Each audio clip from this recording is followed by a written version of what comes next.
Gram Dasrangpur park Khandsara की शानदार प्रस्तुति गौतराम चंद्राकर की मधुर आवाज में, गायिका उपित नेताम की मधुर आवाज में। आइए सुनते हैं।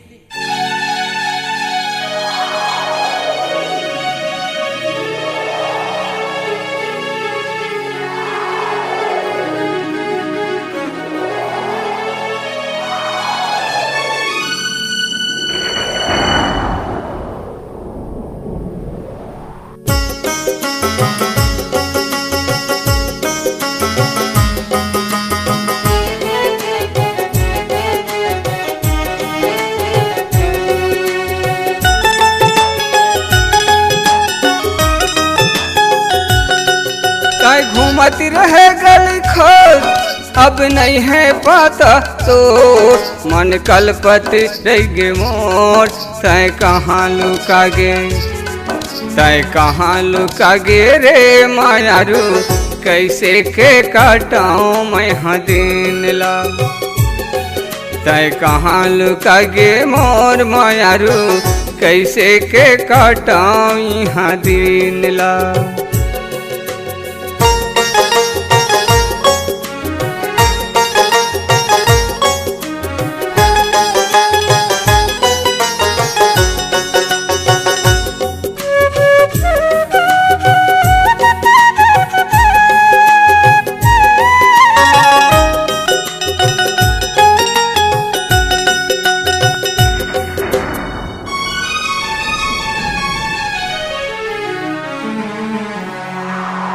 तोर रसिताला देखती बैठ रह गए तरिया पार, नहीं दिखे मोर नजर माँ घूम गए वो खर खाए।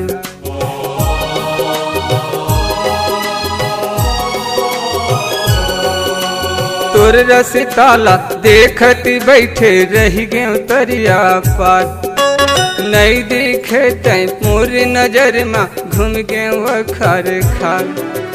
काला बताऊँ मोरी मायाला, काला बताऊँ मोरी मायाला,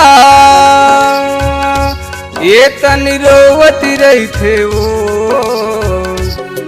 तय कहाँ लुका गे रे मायारू, कैसे के काटाऊँ मैं हाँ दिन ला।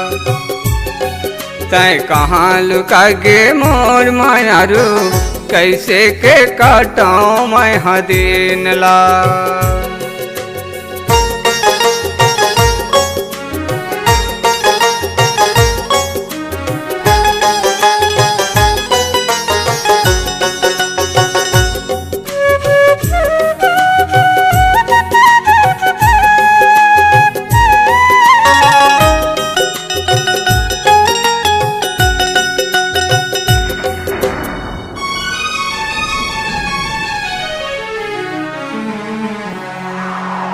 आही ले गैया कह के मोला, पहली वो तय बताते नहीं रहते न हम छत्तीसगढ़ में बम्बई के टिकट कटाते।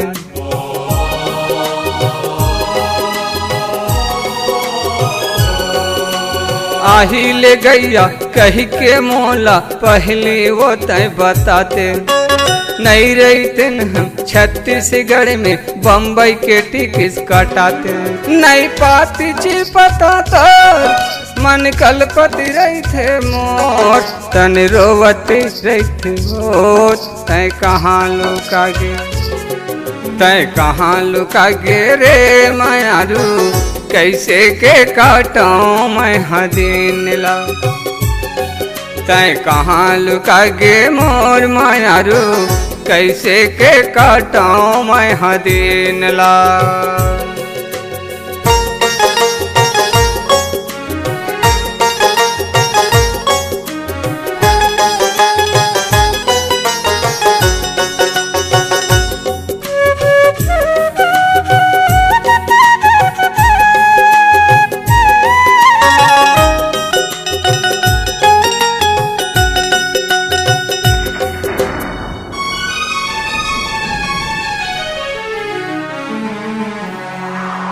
रहते न दोनों मोरच घर में बेटा बहू कहाते, का भूल देती खोरवा लुलवा गोदी में दोनों खेलाते।